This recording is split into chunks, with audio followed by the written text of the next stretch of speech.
রাষ্ট্র ধর্মনিরপেক্ষতায় তোমরা চালাও, তুমি ব্যক্তিগতভাবে তোমার পরিচয় কি জাতি জানতে চাও? ওলামাদের আজকে বিষয়ে কথা বলতে হবে।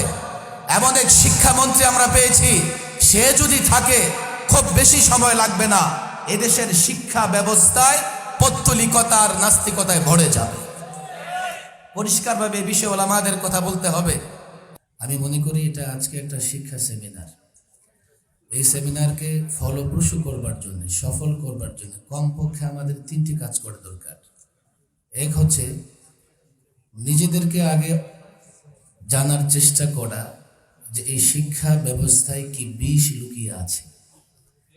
এই বিষ পান করে আমার সন্তানরা কি করে পৌত্তলিক হয়ে যাবে, কি করে নাস্তিক হয়ে যাবে। প্রথম কাজ হচ্ছে আমাদের এই শিক্ষা ব্যবস্থার ভয়াবহতা সম্পর্কে জানবার চেষ্টা করা। দুই, এই সরকারকে সচেতন করা, সজাগ করা, জাগ্রত করা, সতর্ক করা। শিক্ষা ব্যবস্থায় আঘাত মানে দেশের অস্তিত্বে আঘাত, জাতির অস্তিত্বে আঘাত, ধর্মের অস্তিত্বে আঘাত, ইসলামের অস্তিত্বে আঘাত। এই দেশটাই যদি না থাকে তোমাদের ক্ষমতা থাকবে কোথায়? ইংরেজরা মূলত আমাদেরকে দাসত্বের জিঞ্জিরে আবদ্ধ করে রাখবার জন্যে তাদের মতো করে শিক্ষা ব্যবস্থা সাজিয়েছে। আমরা এখনো ইংরেজদের শিক্ষা ব্যবস্থা থেকে মুক্ত হতে পারিনি, বরং তার সঙ্গে যুক্ত হয়েছে পৌত্তলিকতা। ধর্মীয় শিক্ষার বইও আমরা দেখি, ইসলাম শিক্ষা বইও আমরা দেখি, দেব দেবী মূর্তির ছবি খুঁজে পাওয়া যায়। বলবেন যে ভুল হয়েছে। আচ্ছা, কারা এই ভুল করল? সাম্প্রদায়িক সম্প্রীতি নষ্ট করবার জন্যে কারা ষড়যন্ত্র করলো?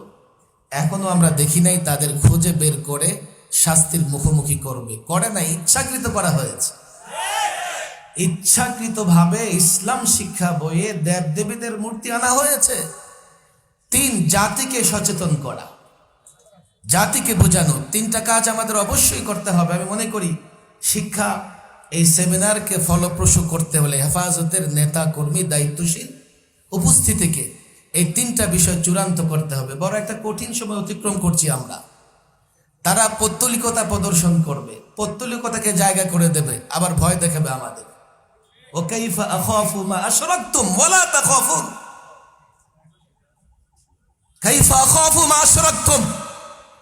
তোমরা যাদের পূজা করো, পৌত্তলিকতার ভয় দেখাতে চাও, ভাস্কর্যের ভয় দেখাতে চাও, মূর্তির ভয় দেখাতে চাও।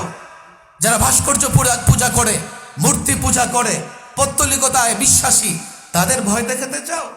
আমরা কি করে ভয় পাবো এইসব বিষয়কে? পরিষ্কার বলছি, আমার অবজারভেশন নয়, আলেম ওলামারা এখানে আছে। 2013-তে 13-14-তে একবার এই শিক্ষা ব্যবস্থায় আমূল পরিবর্তন করার পরে হেফাজতে ইসলামের দাবির মুখে সরকার যত ধরনের নাস্তিকতা, পৌত্তলিকতা প্রবেশ করিয়েছিল বাদ দিয়েছে। এবার আবার নতুন করে এগুলো কেন আসছে? আমরা এমন একজন শিক্ষামন্ত্রী পেয়েছি যিনি জয় জগন্নাথের জয়ের স্লোগান দেয়। ওলামাদের কাছে আমার প্রশ্ন, মূর্তির জয়, হুবল, হুবলের জয়, এটা তো মুশরিকদের স্লোগান।